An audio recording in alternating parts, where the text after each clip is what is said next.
Olá, galera. Estamos aí, conversa gravada. Tanto é que está dito ali, conversa gravada no dia 27/5. Então esqueçam o chat, não adianta mandar nada ali e ficará no vácuo, ecoando pela eternidade sem resposta. Boa noite, pessoal. Então, o convidado de hoje é o Clístenes, o Magister Clístenes, como está no livro dele assinado. Exato, é um pseudônimo real. O Morgenstern vive se referindo a ele. Professor Clístenes, professor do Instituto Hugo de São Vitor. Então, eu quero que ele seja presente. Clístenes, quem é você? Conta pro pessoal aí. Muito bem.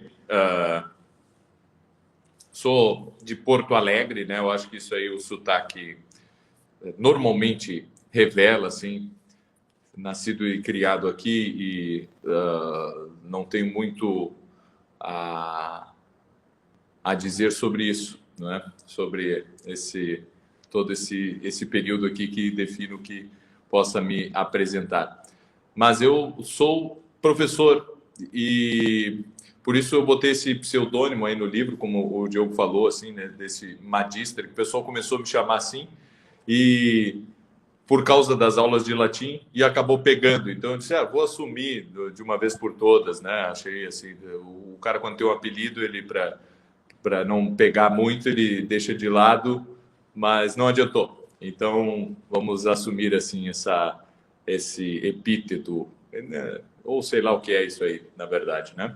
E eu trabalho aqui, então a gente ensina artes liberais no Instituto Hugo de São Vitor, a gente ensina línguas antigas, retórica, gramática da língua portuguesa, literatura, temos um projeto forte com formação de professores, também damos aulas para crianças aqui, buscando uma educação, construir um currículo de educação clássica, então temos aula de latim para crianças e música, tudo isso, né? Fora outras várias atividades que um instituto cultural normalmente acaba por promover, né? Coisa comum, deveria ser mais comum do que realmente é no Brasil. Assim, o ideal seria que tivéssemos muitíssima concorrência por aí, mas não é o caso, né? Temos boas iniciativas no Brasil, mas ainda são pouquíssimas. Poderíamos ter muito mais.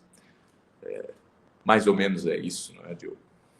Apresentar o livro aqui, então. Já devia ter feito antes, mas eu sou um péssimo apresentador. Aqui o livro do professor Clístenes, é o Catábase e Anábase, livro publicado pela editora do Instituto Hugo de São Vitor, que ele já se referiu.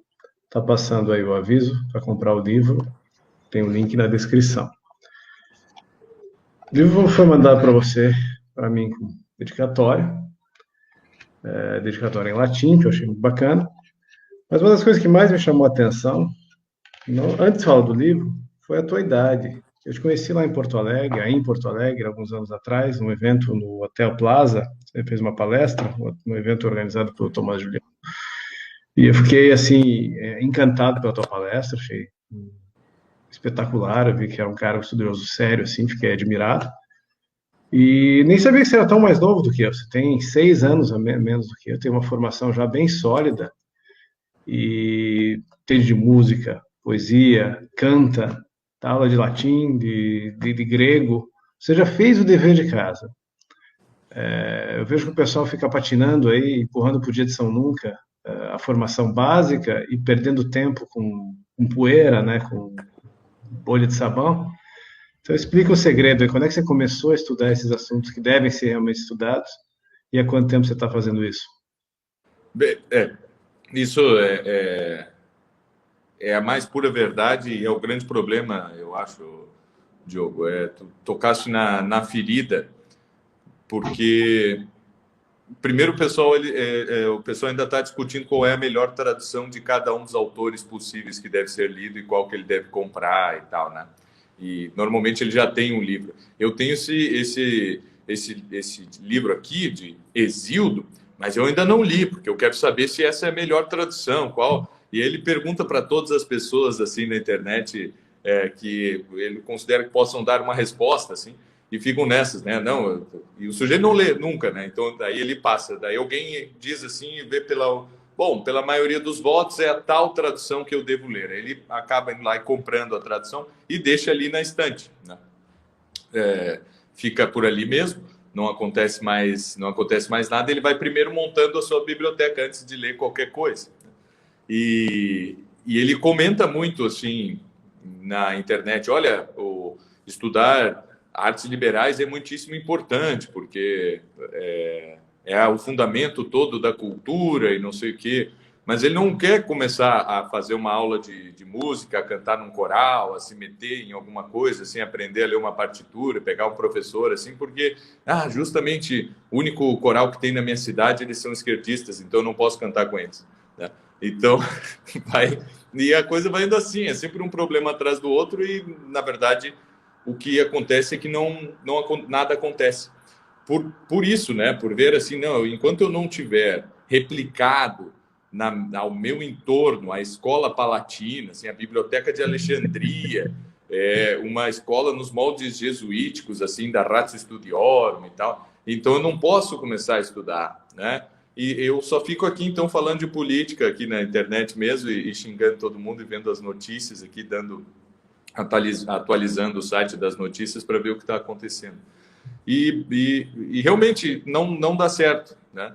Não dá certo e a gente vê muita gente se perder por causa disso. É o que eu tenho me dedicado ultimamente a fazer com que o pessoal não se perca. E para isso, e aí vem a resposta da tua pergunta, a primeira coisa é o exemplo, né? Se eu não estudar essas coisas, não vai funcionar, né? Não adianta eu ficar dizendo aí, olha, estudem isso, façam isso, peguem não sei o quê, leiam isso, né?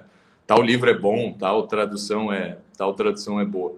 Mas eu comecei a estudar música e por causa da música, assim, na adolescência, muita gente começa a estudar música na adolescência ou se interessar por música na adolescência. Ali com 13 anos, mais ou menos, assim, comecei a tocar violão, como muita gente no Brasil, é uma coisa bem comum, assim, muito mais do que em qualquer outro lugar, talvez, mas as pessoas começam a tocar violão e cantar, Raul Seixas, Legião Urbana e tal, é normal fazer isso aí. Aí eu vi que, bom, se é para estudar, eu teria que estudar música erudita, que eu ainda nem sabia o que era e tal, mas entrei num conservatório, comecei a estudar música. Por causa da música, eu comecei a estudar idiomas, porque os meus professores de música diziam, olha, tu tens que estudar alemão, porque se tu queres ser cantor de ópera, tu tens que saber alemão, e se tu queres ser um músico erudito, tem que saber alemão, tem que estudar na Alemanha, né? E por causa do alemão, eu comecei a estudar outros idiomas, pelos outros idiomas eu vi que era legal estudar literatura também, e ler mais coisa, do que simplesmente aquela coisa meio técnica ali da música, e mesmo por causa da ópera, né? Então, não, mas peraí, Orfeu e Eurídice, né? O que é isso aqui, né? De onde é que vem isso aqui? Aí tu uma coisa começa a puxar a outra, então a literatura vem forte junto com a música e os idiomas, e por causa disso também vem um pouco mais de interesse pela filosofia e a educação, não é? É um próximo passo, depois da literatura vem o interesse pela história das ideias, pela própria história, pela história das ideias e pela educação, porque desde os 15 anos eu já dava aula de música ali para o pessoal no condomínio, né? Comecei a trabalhar como professor de música ali depois da escola, quando eu não estava nem tendo aula e nem no colégio normal, eu acabei dava aula de música, comecei a ensinar, e aí que eu me interessei por história da educação, e aí que eu vi que existia um troço chamado artes liberais, que existia uma diferença na formação em artes mecânicas, belas artes e artes liberais e tudo, e aí que surgiu o interesse por essas coisas todas, não é? E não sei muito porquê, mas eu sempre... A música me deu um enfoque diferente sobre as coisas, assim, sobre os estudos, né? Eu sempre diferenciei muito falar sobre uma disciplina e realmente adquirir aquela disciplina a fim de possuir aquela arte, no fim das contas, né? De disciplinar-se.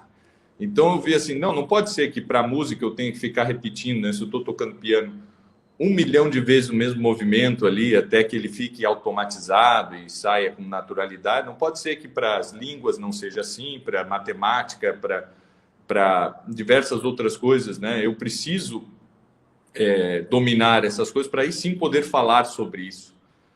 E E um dos problemas que nós encontramos é justamente isso, né? Com os alunos, o pessoal que vem aqui fazer um curso de música ou vem fazer um curso de línguas, eles querem muito falar sobre o idioma, falar sobre a música, sobre a teoria e tudo isso, né? E antes de dominá-lo, né? É tudo muito vazio, assim. E a literatura é a mesma coisa. E a gente chega nesse livro por causa disso, assim, porque eu vejo que se eu não escrevi só isso, né? Esse é um poema que eu achei que ficou bem legal e valia a pena ser produzido, mas eu venho escrevendo poesia há bastante tempo, coisas muito mais ousadas do que isso, né? Essa aqui tem uma forma muito simples, é uma poesia num estilo, em termos de uma forma bastante popular, assim. Mas eu via que eu sempre escrevi porque não adianta nada eu ficar falando sobre literatura, sobre poesia, porque Homero isso, porque Goethe aquilo, porque Shakespeare não sei o quê.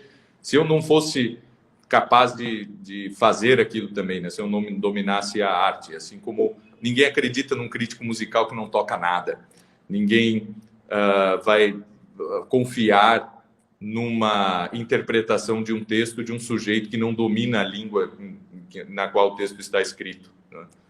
Então, para poder falar de literatura, eu tenho que saber escrever. E dentro dessa ideia de separar essas duas coisas, não é? Entre ter a disciplina e conseguir discursar sobre aquilo, é que surge o livro, surge alguma coisa que eu faço aí de composição, interpretação musical mesmo, né? Surge própria em outros estilos, tem em prosa eu estou lançando agora uma espécie de discursos, né? São umas cartas assim, mas num estilo mais com um estilo não, mas num gênero bem retórico mesmo assim. Porque senão não adianta, né? Senão a gente é muito teórico, muito bonito, o sujeito vai lá e fala sobre tudo aquilo e É estéreo tudo também. é o grande crítico musical, o sujeito, né? Ele diz, não, porque Bach isso, porque Beethoven é muito superior a Brahms, porque não sei o que e tal. E eu disse, cara, tu consegue diferenciar uma quinta justa de uma sexta, certo? De uma sexta aumentada? Não, né? Pois o que tu tá falando da superioridade aí, pelo amor de Deus, né? Ou o sujeito da arte ali, o sujeito não consegue desenhar ele só desenha bonequinho com um pauzinho assim, e ele está falando sobre, não, porque no Renascimento é uma decadência do sentido simbólico do não sei o que. Uma coisa que você falou no começo, agora da sua resposta, vou voltar um pouquinho. Você falou do sujeito estar postergando o estudo para quando ele tiver toda uma infraestrutura montada, né? E criando mil empecilhos. E me parece que está claro para nossa geração que a responsabilidade para fazer essa infraestrutura é nossa, né? A gente chega nos países europeus e fica maravilhado com o que ainda resta de uma infraestrutura que está lá, às vezes até por inércia, né? Funcionando, sim. museus, as bibliotecas, as universidades, e parece aquele brasileiro mimado que visita Amsterdã, vê que está cheio de ciclofaixa e quer que São Paulo tenha ciclofaixa agora e já. É que um político num passe de mágica estalha o dedo e agora o urbanismo de Amsterdã se instalou na grande São Paulo. E acho que é o mesmo fenômeno, né? O sujeito quer que a infraestrutura, que a biblioteca do colégio jesuíta brote para ele, para que ele possa usufruir, né? Isso é um pouco de egoísmo, falta de senso histórico, falta de perceber que temos uma missão a ser cumprida, e a falta de generosidade para as gerações seguintes, né? Acho que a gente tem que fazer isso para as gerações seguintes. Eu falei tudo isso porque, antes de falar do teu livro, porque me parece que o teu livro, apesar de você falou que ele tem uma forma mais popular, ele tem tantas referências e ele não é tão simples na sintase, tem uma coisa um pouquinho mais sofisticada ali, um pouquinho não mais, a sintase dele não é popular sempre. Não a sintase, a gramática. Você usa de preposição, vê que tem uma coisa meio camoniana, até você usou porquê em vez de para quê. Tem que ter treinamento para poder ler o teu livro. Vou mostrar o livro de novo aqui. Então, não adianta a gente ficar falando muito do livro, que eu quero que você explique para o leitor antes de ele ler o teu livro, que ele tem que comprar, mas o que ele tem que saber antes de ele entender o teu livro. Qual que é o dever de casa, o longo dever de casa antes de entender o teu livro? Tem que... eu considero como eu fiz o livro para ele poder ser lido, não é? Mas é claro que para as pessoas que eu conheço e convivo, e principalmente meus alunos, não é? Então, no fundo, ou tem o sentido de deixar uma pulga atrás da orelha. Eu sei que, né, dentre os meus alunos, o sujeito vai reconhecer toda essa parte de gauchismo mesmo, de regionalismo que existe na forma e no próprio vocabulário, assim, né, que ao mesmo tempo tem uns pedaços em latim ali, mas estou rimando com palavras. Caiu o teu som. Escureceu tudo aqui. Voltou o teu som? Voltou. Voltou normal. Estava falando dos gauchismos, Exato. e daí Então, tem os... mistura aquela frase em latim rimando. Exato, né? Porque, na verdade, eu vejo assim que as pessoas que me conhecem vão ver na hora, assim, que quem me conhece, convive comigo, acaba por ler o texto e dizer: poxa vida, né? Não vi nada de novo, é sempre as mesmas coisas que tu dizes, né? É só tu aqui agora em papel. Mas essa é não inventar nada que não esteja já na minha própria forma de ensinar, na minha própria forma de falar mesmo, e com as referências que me são mais caras, assim, né? Então, realmente, quem cair, né, quem conhece, por exemplo, só poesia gaúcha, não vai ter problema nenhum com a forma, assim, vai entender, aquilo vai ter muito som, né? Vai ter uma sonoridade muito grande, mas não vai pegar as referências, porque realmente não, se tiver que ficar explicando cada uma das coisas, aí perde a graça, né? E por outro lado, o que eu vejo é que muitas vezes com algumas dessas estrofes aqui, depois o sujeito, isso aqui eu não entendi e tal, né? E aí eu digo, olha só, lê tal livro, certo? Não é assim, eu não sei quem é Ulisses, então lê a Odisseia. Não, é um pouco mais complexo que isso, né? Vê um filme, vê tal filme, né? Não precisa nem ler o livro e tal. Eles, não, agora faz todo o sentido, né? Quando fala, por exemplo, para dar um exemplo, né? Que ele fala ali, aqui tem uma estrofe que eu ponho sobre, que é um agradecimento aos poetas que mais influenciaram, né? E no fundo já está tudo aqui, porque né? Então tem aqui Homero, Hesíodo, Virgílio, Ovídio, Dante e Camões, tem o nome dos sujeitos aqui. E se a gente vai atrás deles, né? Isso eu botei, não é uma referência assim meio direta, não, tem um nome assim. Então pega Homero e lê o que Homero escreveu, depois Hesíodo, Virgílio, Ovídio, Dante e Camões, beleza, né? Aí daí não vai sobrar nada, assim, você vai entender todas as outras referências. Mas, claro, a gente busca pôr algumas referências mais sutis, não é? E com as ambiguidades e tudo que são próprias da poesia. Então, vou ler a 10ª aqui do Virgílio, né? Virgílio, quase profeta, da veterum sapiência, controlador da frequência, amor da musa dileta, sinônimo de poeta, do mundo, guiando Dante, e a nós todos que a constante dos teus pés sempre imitamos, pois queremos ser albanos por estilo tão possante. Pegar cada verso desse, ele realmente tem uma referência, né? Esse Veterum Sapientia, se o sujeito digitar isso aí no Google, ele vai achar uma coisa. Ele vai achar uma carta, um moto próprio do Papa São João XXIII, chamado Veterum Sapientia, que fala sobre a sabedoria dos antigos e a importância que existe em se estudar as línguas antigas para ter acesso aos autores pagãos, inclusive, como um prenúncio do Evangelho. E o próprio Virgílio, durante a Idade Média toda, ele é considerado quase que como o último dos profetas, assim, né? Porque tudo aquilo que ele fala de Augusto cabe, às vezes forçando um pouquinho a barra, mas cabe para falar de Nosso Senhor Jesus Cristo, né? E aí, quando vê assim, né, a nós todos guiando o Dante, bom, o sujeito lê a Divina Comédia e vai ver que o Virgílio está ali também na Divina Comédia, né? Guiando o Dante a nós todos, que a constante dos teus pés sempre imitamos. Bom, o Dante segue as pegadas de Virgílio, é assim que Dante o guia, que Virgílio guia a Dante. E Dante é um imitador de Virgílio no ideal poético e tudo isso, né? Então tem esse seguir a constante dos pés, mas é que pés não significa só os pés no sentido estrito, assim, mas pés é um metro, é um metro da poesia antiga, né?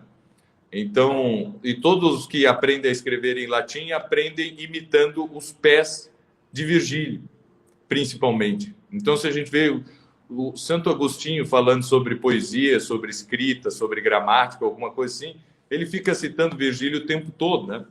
Imitando os pés, né? Seguindo esses pés do Virgílio. Isso aí para dar um exemplo, assim, né? Como que eu escrevo, sim, está cheio de referências, beleza, né? Mas a primeira coisa é fazer algo que seja sonoro, que se o sujeito, depois da leitura dessa décima, ele ficar só com Virgílio na cabeça, né? Só esse nome for atrás do Virgílio, já tá bom, né?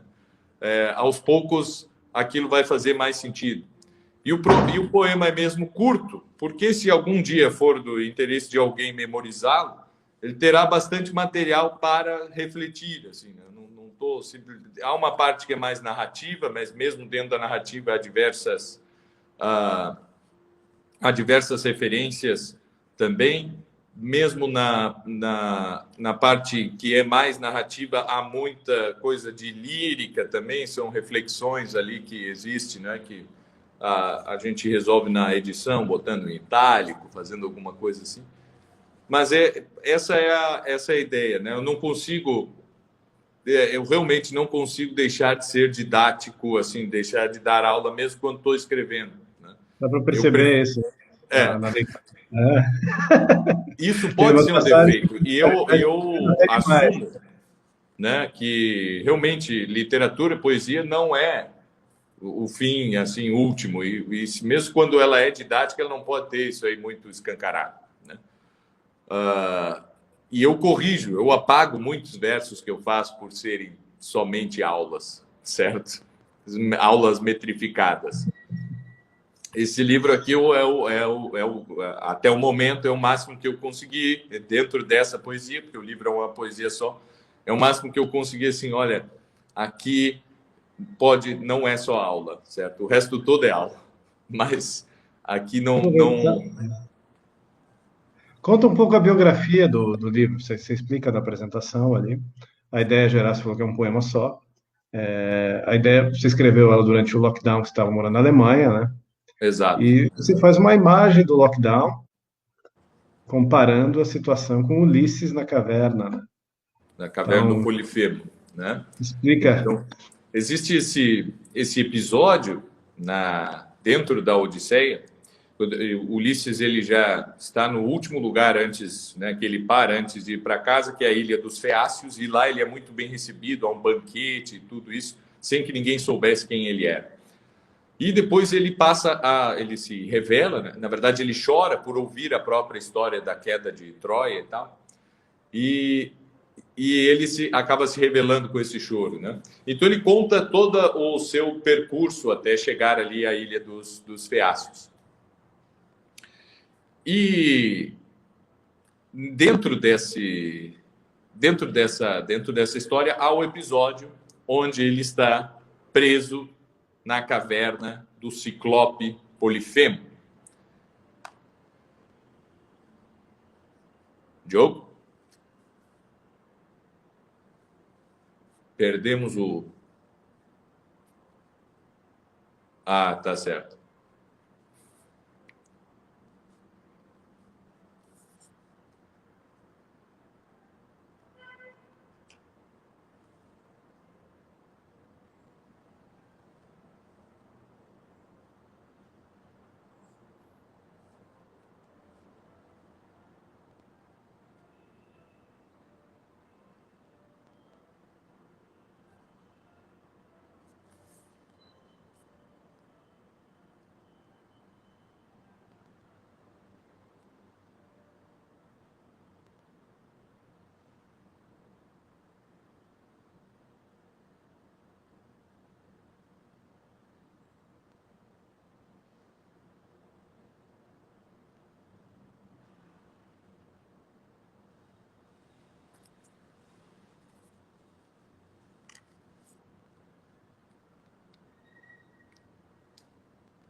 Oi, voltei.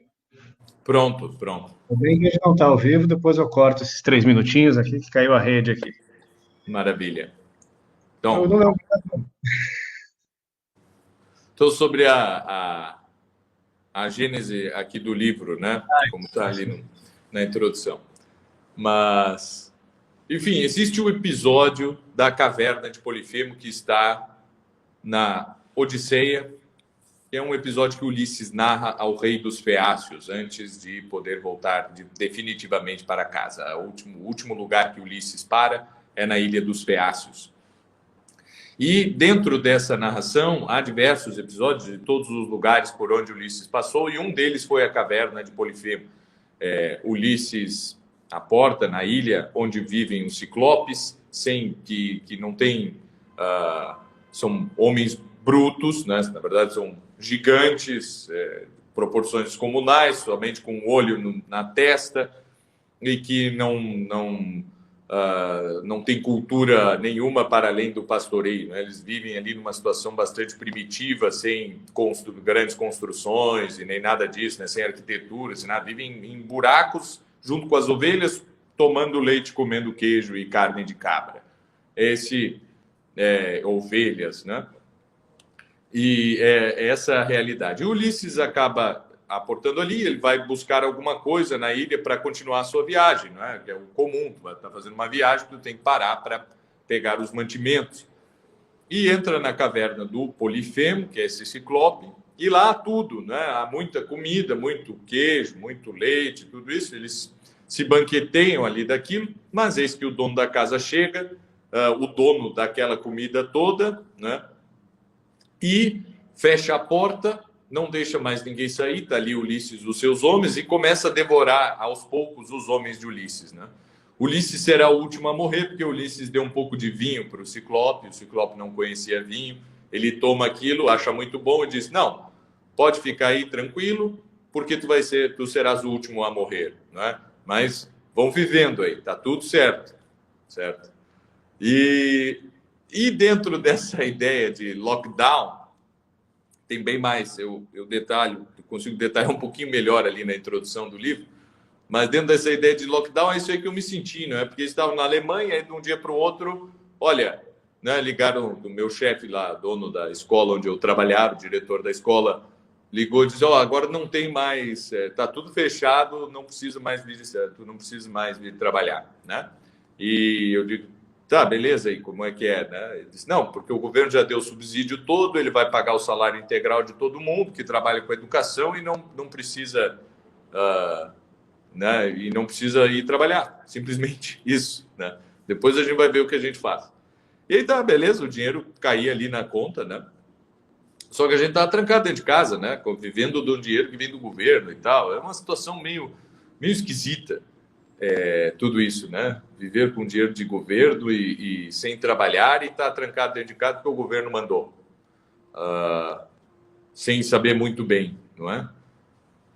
O que acontece é que dentro dessas situações a gente precisa usar da inteligência, e é isso que o Ulisses faz, não é? O Ulisses, ele não se revolta e vai com a sua força bruta direto ali, reúne os seus homens e vamos matar o Ciclope agora, né? Porque ele nos aprisionou, vamos nos revoltar e tudo. Não, ele tem que elaborar toda uma história, ele conta uma história com as palavras, ele usa as palavras de tal forma que, pelo correto uso das palavras, ele consegue se livrar do Ciclope, né? Então, o pessoal vai reclamar que eu vou dar spoiler aqui, assim, né? Mas essa é a história, assim, a história da inteligência, da astúcia, não é sabedoria ainda, nem nada disso, né? Mas é um primeiro nível, é o saber usar as palavras para poder sobreviver, para se livrar da prisão, né? Para sair de casa e seguir o seu rumo, né? Então, eu disse, eu vou escrever essa história aqui, porque... de outro jeito, né? Eu comecei ali meio brincando no celular mesmo. Na verdade, escrevi tudo no celular. O livro é pequeno, né? Não fiquei com tendinite nem nada assim por escrever tudo no celular. E aí eu digo, olha, se tem o Ulisses, ele usa da sua inteligência e das suas palavras. Ele faz um um exercício ali linguístico mesmo, e é isso que o salva. Eu vou fazer isso aqui também, né? Eu vou escrever, vou aplicar a minha inteligência aqui no domínio das palavras para salvar a mim e os meus, né? A mim e a minha família, né? Não materialmente, mas, enfim, espiritualmente, né? Porque se não estivesse eu ali com a esposa grávida e mais 3 filhos pequenos, não precisava estar firme na consciência e na sanidade mental diante daquela situação, assim. E aí o livro ajudou enormemente. Na verdade, ajudou não, ele resolveu todo esse problema. Explica o título. O título também precisa de explicação. Não, com certeza. E aí tem duas coisas, né, também. Na verdade, aqui, quando eu uso uma palavra que tem um sentido só, eu fico já brabo, né? Porque eu gosto que se o sujeito pegar uma palavra e procurar no dicionário, ele encontrar 3 acepções diferentes, e eu gosto de usar a palavra cabendo nas 3 acepções, certo? Então, no catábase e anábase existem 2 acepções e que se diferem bastante uma da outra, não é? Na mitologia antiga e na literatura mesmo, existe um fundamento que é mais físico, e as histórias de catábase e anábase são descidas ao mundo dos mortos e à volta, não é? Então Orfeu ele desce para buscar Eurídice, Ulisses desce para pegar conselhos, né? O Enéas desce para falar com o próprio pai, enfim, Dante desce e tal, porque isso é um movimento. Adonis, enfim, são diversas figuras na literatura antiga que vão ao mundo dos mortos, né, e saem. E há uma discussão assim dentro da literatura, da crítica literária, se é possível dizer que a descida de Ulisses na caverna do Polifemo e sua saída é uma catábase, essa descida. Catabaino significa descer e anabaino significa subir, né? Então tem essa pergunta se dá para ser considerado dentro do arquétipo literário a descida de Ulisses a entrada de Ulisses na caverna do Polifemo. Eu considero que sim, né? Então esse é o primeiro sentido. Um outro sentido é uma mudança no enredo mesmo da história, né, com um sentido, daí uma figura retórica mesmo, mas que em teoria literária também se usa, né, de dizer dessa diferença que existe no enredo, que é o que acontece aqui, porque depois a gente sai do paganismo e vai para o cristianismo na segunda metade do livro, ou pelo menos no último quarto do livro. Assim, existe uma mudança no enredo. Não é um plot twist, não é nem nada disso, né? Existe uma anábase do enredo. Enquanto a história vai terminando ali e tal, eles saíram da caverna e tal, não sei o quê, pronto, né? Aí existe agora uma mudança de tratar da mesma coisa, só que com outros personagens, outra história, que é no cristianismo que acontece também essa catábase e anábase, porque Nosso Senhor também desce à mansão dos mortos e depois volta. É sempre esse. E existe um sentido que é da medicina, só que aí é o contrário. A catábase é quando o sujeito, né, e por estar vivendo, pelo livro ter escrito numa época de medo de doenças e tudo isso, né, inúmeros, o vírus, a pandemia está piorando ou está melhorando, se temos mais infecções ou menos infecções, na própria medicina se usa esses termos. Só que catábase é uma coisa boa, né? É o vírus que cai, que desce. E uma anábase é o vírus que sobe. Então, existe um sentido contrário. Enquanto a descida é algo ruim, mas necessário para se subir, na medicina se fala em catábase do vírus. A catábase do vírus é boa para o homem. E a anábase do vírus é má para o homem. Então, nesses 3 sentidos, a gente encaixa aqui no título, né? Poderia ter um título muito comercial, muito melhor e tudo isso, mas esse é o título desse livro. Não existe outro. Porque antes da gente terminar, para não apurrinhar demais o pessoal que está assistindo, Tá certo. pedir duas coisas. Primeiro, que você fale um pouco mais aí das iniciativas do de São Vítor, do Instituto e dos cursos. Vou pôr aqui na tela o site, para o pessoal visitar. Explica aí os cursos, quais são as. Como que surgiu? Fala um pouquinho do Instituto aí, o que o pessoal vai conhecer aí, acessando o site. Olha, tem muitíssima coisa ali no site. Por favor, entrem no site, por favor, conheçam também todo o material que a gente tem disponibilizado no YouTube, no Instagram, no Facebook, todas essas coisas assim. A gente tem muita coisa, né? Assim, atividades online são por necessidade nós fazemos, mas o que nós acreditamos mesmo é no presencial mesmo, não, nada substitui isso, nunca haverá forma de nós substituirmos o próprio convívio de professor e aluno, de aluno entre eles mesmos, entre os alunos e tudo isso. Nós vemos que isso é algo que um dia inteiro aqui de aulas seria, né, precisaríamos aí de meses e meses para fazer algo online com a mesma qualidade, né? Mas temos muita coisa online, muitíssima coisa. Nós temos iniciativas somente para línguas clássicas, que é a Escola Clássica. Nós temos iniciativas para formação de música, formação em música litúrgica, que é o Música Litúrgica Online. Nós temos aqui a nossa própria atividade aqui, coral e tudo, mas temos essa aí também online. Nós temos a própria Confraria de Artes Liberais, que é uma plataforma onde nós temos ali material dos últimos 6, 7 anos que foram sendo produzidos aqui, desde grupo de estudos, que foram coisas filmadas, gravadas e tal, professores que nós convidamos para virem aqui dar aula e tal, está tudo ali por uma assinatura disponível para todo mundo, não é?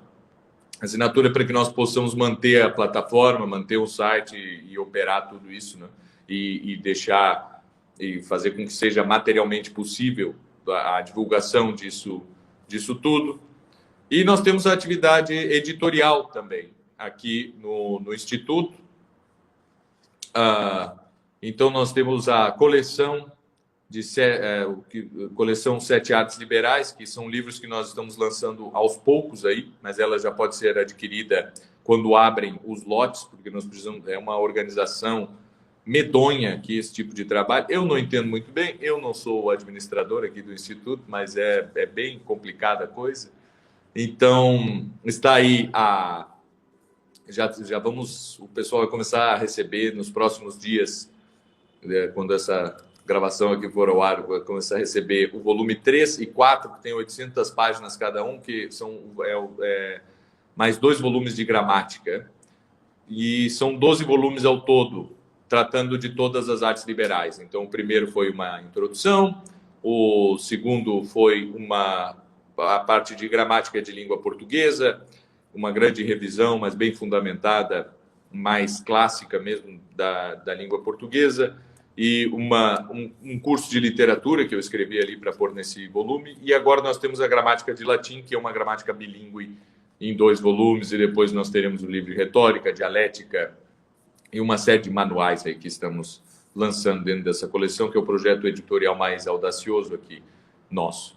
Fora isso, Sociedade Chesterton Brasil também, somos nós que levamos para frente e tal, com algumas parcerias e tudo isso. Às vezes eu tenho que anotar sempre assim, quando é para citar as coisas, né? Porque o Instituto não sou só eu, é muita gente, não é?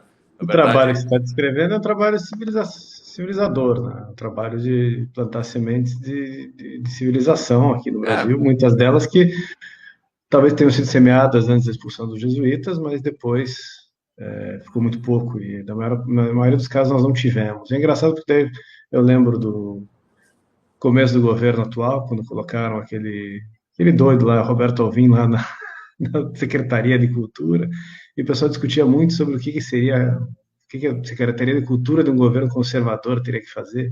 Teria que fazer teatro conservador, ou não fazer nada, conservador.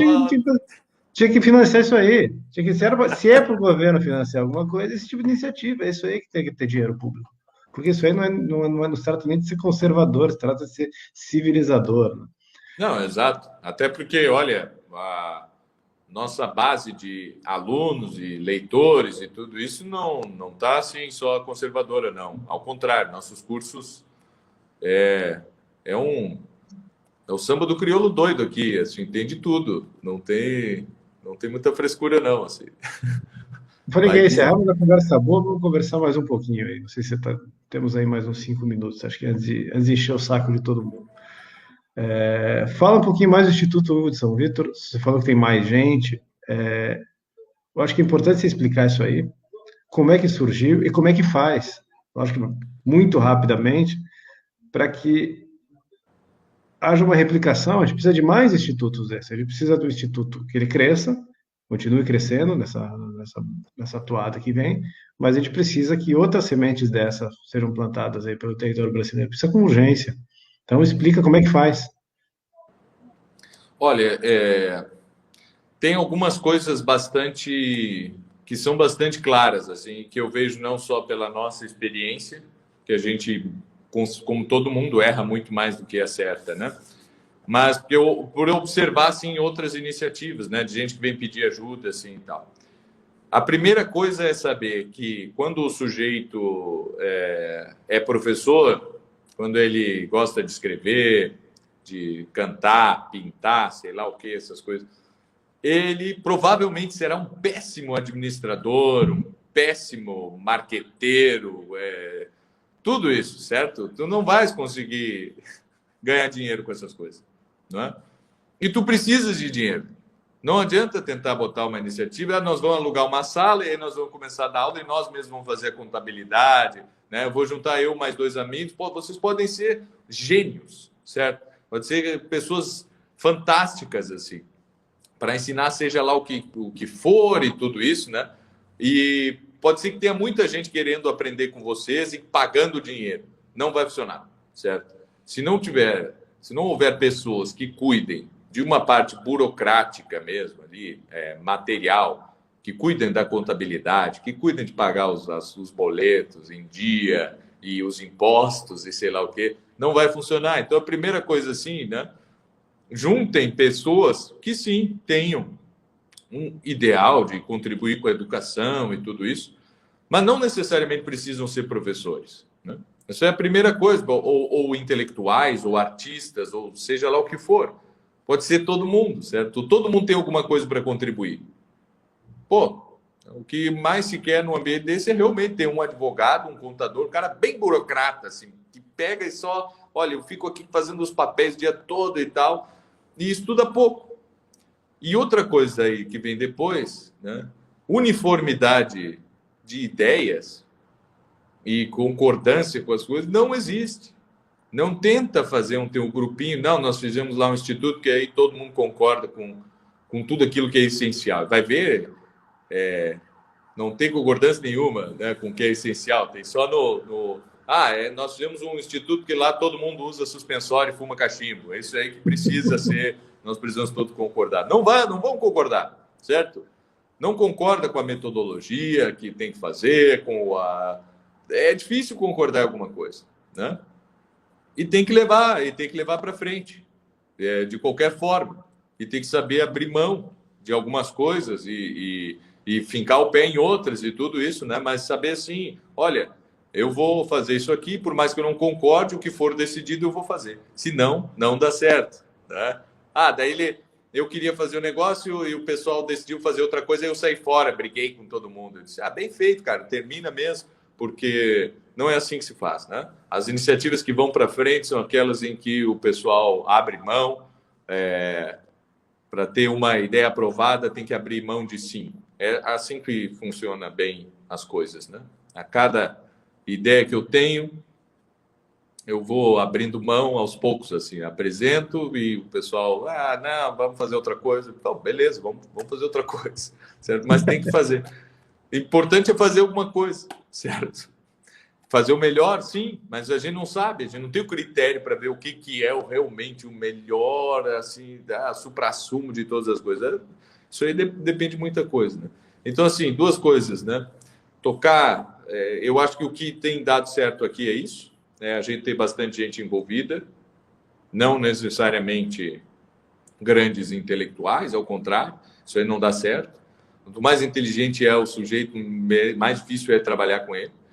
E enfim, né? O que sobrou aqui é o que vai sobrando.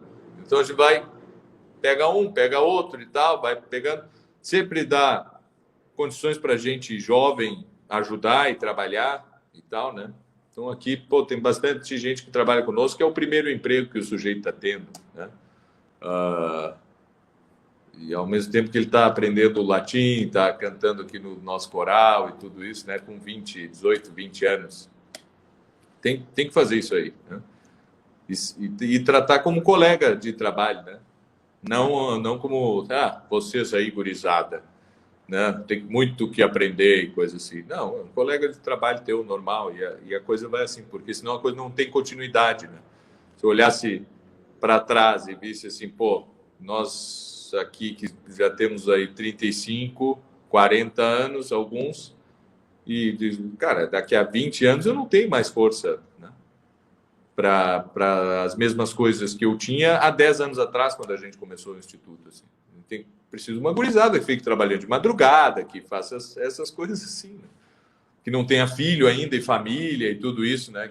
Que tenha diversos outros compromissos fora e tal. Então, a questão humana é bem difícil e eu acho que no Brasil é isso. A gente não tem... A gente não é acostumado a fazer esse tipo de iniciativa, né? A única iniciativa livre associação que existe no Brasil é seita. Quando o sujeito faz uma seita. Se você for olhar nossa história... Um guru, nem isso assim, dura. Nem isso dura. Só tem duas coisas que duram na nossa sociedade. Partido político não dura, Constituição não dura, nem seita dura. O que dura é entretenimento, é clube de futebol, escola de samba. É quase tudo centenário. Isso aí não deixam morrer. Isso aí sempre alguém pega, toma conta portuguesa de esportes, não pode morrer, alguém vai lá e assume, joga a quarta divisão. Isso aí sempre tem alguém para não deixar a peteca cair. Impressionante. Se for entretenimento, escola de samba, o pessoal também, vamos lá, vamos fazer o carnaval, dá um jeito. Então, exato. Esse diagnóstico aí, ó, é verdadeiro, né? Mas não pode ser assim. Não dá para fazer nada, assim, as coisas sozinho, assim, né? Tem que ter mais gente ajudando. Então... Terminar, então, Clístenes, lê mais uma coisinha que você quiser do livro aí, mais um trecho. Eu vou deixar você só na tela, e daí eu você lê sozinho aí.